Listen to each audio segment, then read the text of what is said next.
What's going on? Welcome back to another video. Today we're doing a real talk video. Many of you who have been subscribers of mine for a long time know about these videos. I haven't done one in a couple years. This is when I kind of just sit down and talk about real stuff, talk about emotions, talk about life experience, all that kind of stuff. So if you're new to the channel, whether that's for Squad Busters or whatever else it may be, this isn't a gaming video. This is a guy that's just talking to you about life experiences that hopefully can give you a different perspective, that can maybe help you grow, or whatever it may be. I'm 36 years old, and I have lived a lot in those 36 years. Been through a lot and all that kind of stuff. So today's video is a real talk video. We're just hanging out. We're going to chat. We're going to have some fun, hopefully. If you enjoy this type of video, leave a like on it, share it with people, comment down below. I've wanted to make a channel like this where I talk about, where I do real talk things like this, where I talk about my faith and all that kind of stuff. If that's something you guys would be interested in, please comment down below and let me know, because it's something that I've really considered because I enjoy doing these types of things. But today, what we're going to be talking about is a phrase that I've seen so many comments about this. And first of all, it just makes me sad that somebody would say this, whether it's true or not. I don't know. The internet's just kind of a crazy place. But the whole purpose of these videos is to be real. I feel like there's so much fake nowadays where people are trying to impress others, or you have AI stuff and filters and editing, and it's kind of difficult to see things that are real. And yeah, I mean, you could say that some of the stuff that I say here, if you wanted to, maybe you don't believe it, whatever. But the whole goal of this is hopefully for us to kind of put our guards down, hey guard, put it to the side and be real for a little bit. But the saying is, you fell off. And I've gotten that a lot, where people are like, dude, you fell off, man.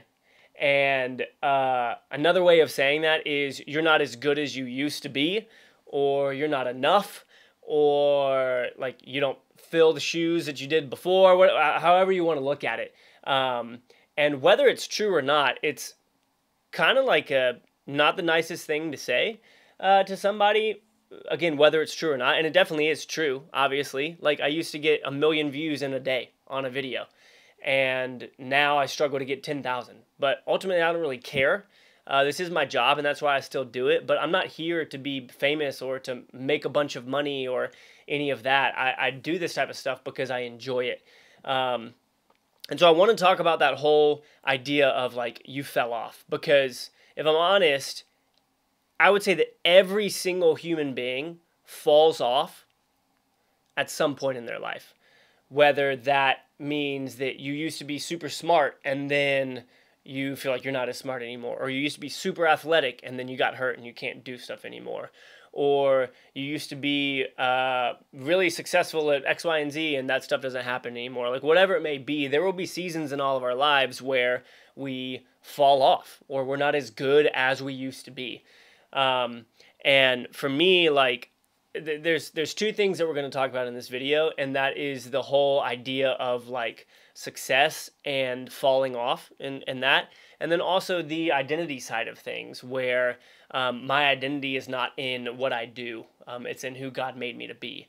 And so that's one of the first things that we're going to talk about. But first, I want to read a verse from Ecclesiastes that I think really, really hits home with this, and is something that is super important to kind of apply to our lives.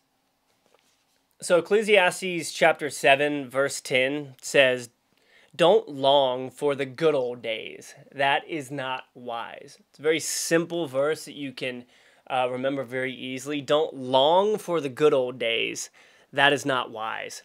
The first thing that steps out to me about that is the word long. If you're longing for something, if you're longing to be somewhere or to be with someone, that means that you don't want to be where you are.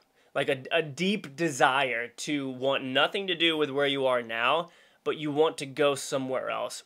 And so when it says don't long for the good old days, that's saying don't deeply wish that you weren't where you are now, but that you're in the past. It's not saying don't look fondly on memories, don't remember things well, don't like our minds were created so incredibly just complex that remembering the past is such a gift, and being able to have memories from, like, I remember things from when I was 5 and I'm 36. Like, that's crazy that I can remember that type of thing. It's not saying don't think about or remember things fondly. It's saying don't wish that you were there and not here. And so when it comes to the whole falling off thing, it's like, I don't wish that it was 2016 when I got 40 million views in a month. I don't wish that. Like, would it be nice to get 40 million views in a month because I know how much money that is? Yeah, but money isn't everything. And honestly, money, like, adds a lot of pressure to life a lot of times. You need it, but it comes with its own problems. But I really want to just encourage you guys, because I've had to encourage myself with this as well, being a father of 2 and wanting to provide for my family. It's easy to be like, man, things would be so much easier if it was just like it was in 2016. But I'm called to not long for the good old days, because what you're doing in that regard is you're missing out on the present. And the longer that you miss out on the present, you then are missing out on the future. Because if you get caught in this mindset of wishing it was the past, you're missing the present, and then you're going to recognize that you're in the future, and you've missed out on so much future because you've wasted so much present. And I just think that that's so important to be like, okay, it's good for me to remember things fondly. How do I not sit here in this place where I am and wish away my present? Because so often, if our minds are focused on the past, we're not leaning into our present, trying to make our situation better. Because if we're honest, if we long for the past, that means that we aren't okay with our present situation. That means that our present situation is not good, but we can do things about that. And so I just love how it says, like, it's not wise. Like, it's not wise to do that, because you are missing out on your present and on your future and the things that God has planned for you. So that's something that I've really had to do for a long time. And that kind of goes along the idea of, like, my job and my profession.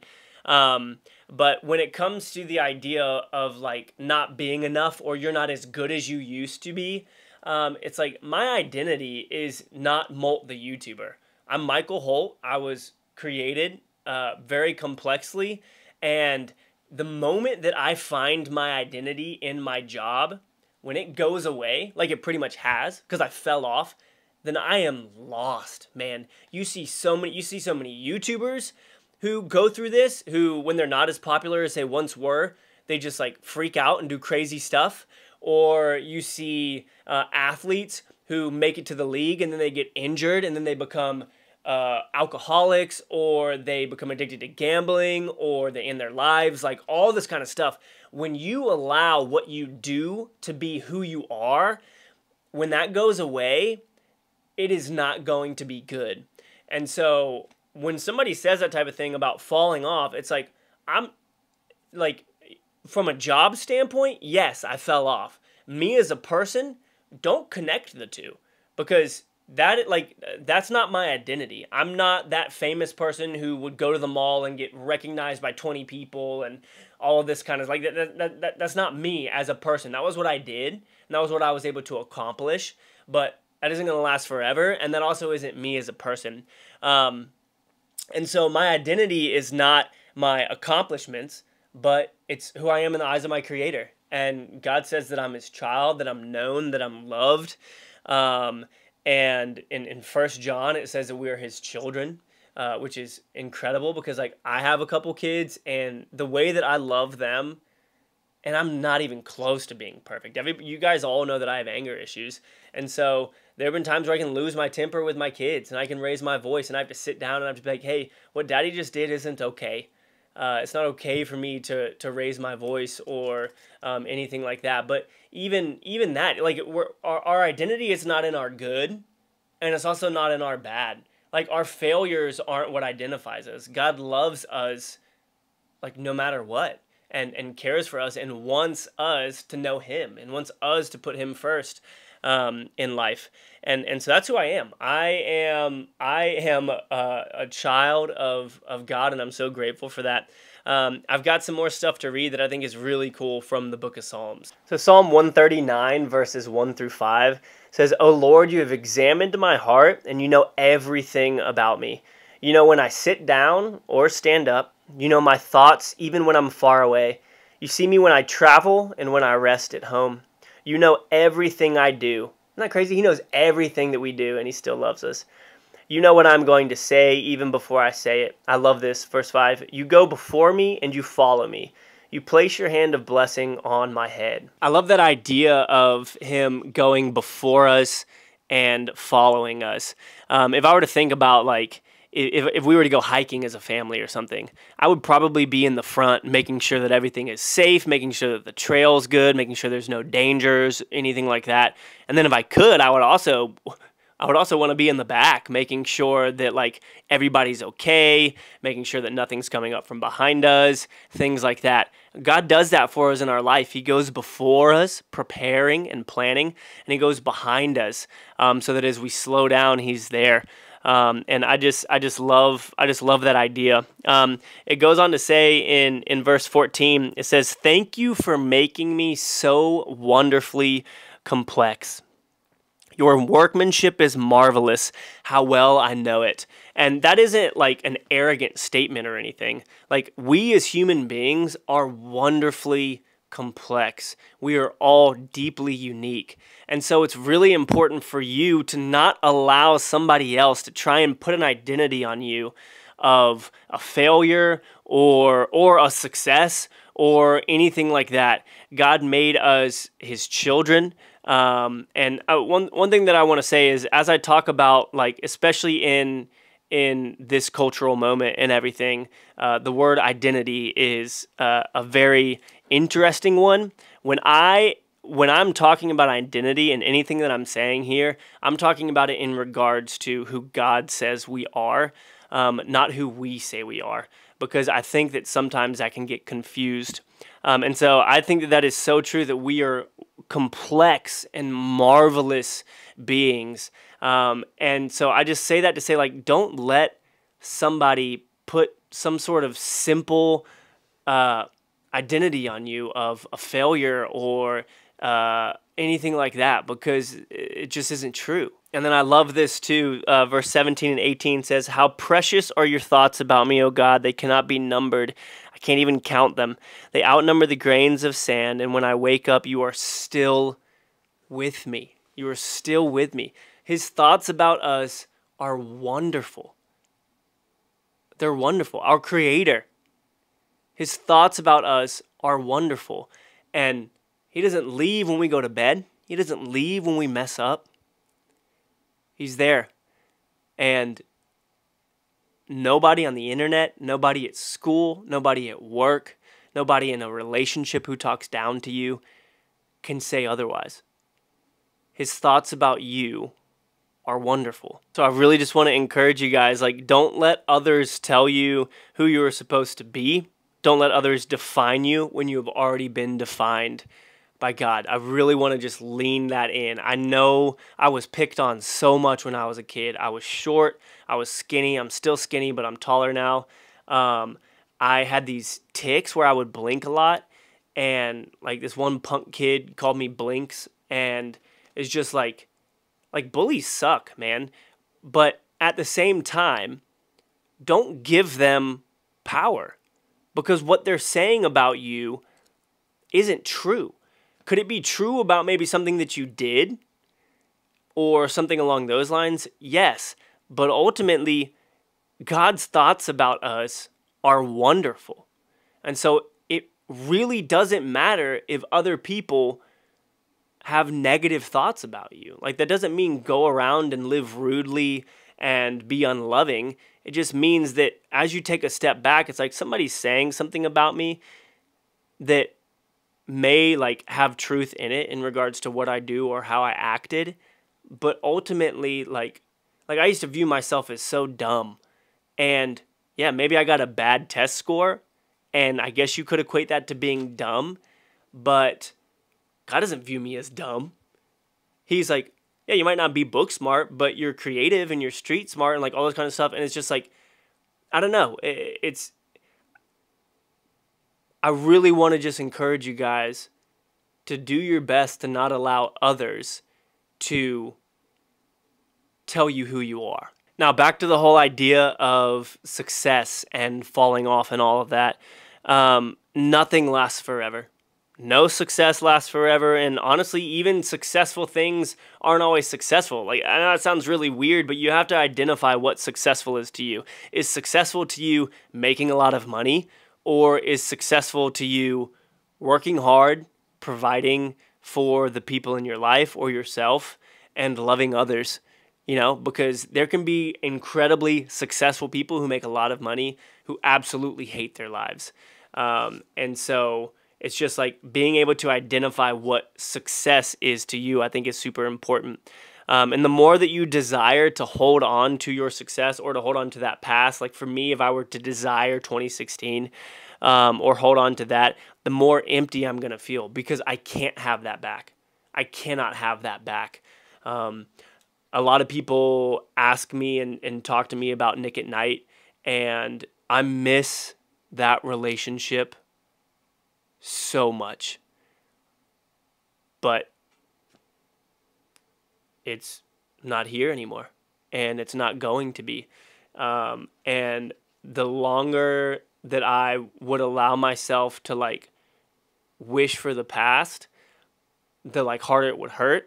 And so I just want to encourage you guys again with that, whether you've lost a friend, whether you lost a relationship or whatever it could be, like the longer you desire for that relationship or that successful thing or whatever to be the present, the more empty you're going to be.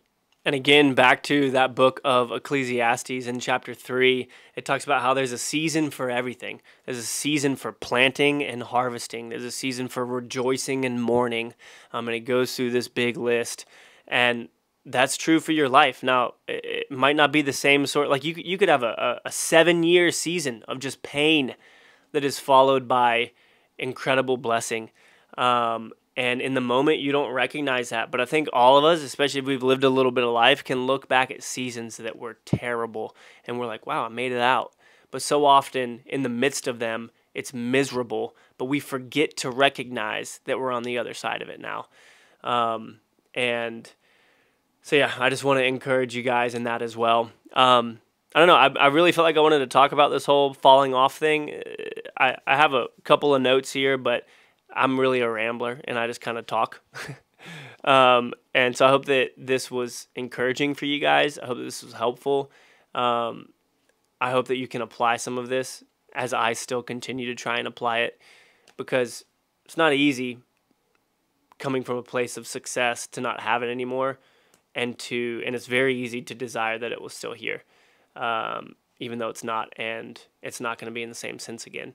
And so for me, I really have to pursue moving on and moving forward. So yeah, thank you guys for watching. Again, if you're still here, thank you. Leave a like on this, share it. Let me know if you want me to make a channel where I sit down and talk, because I always enjoy that kind of thing. Love you guys. Appreciate your support. Take care.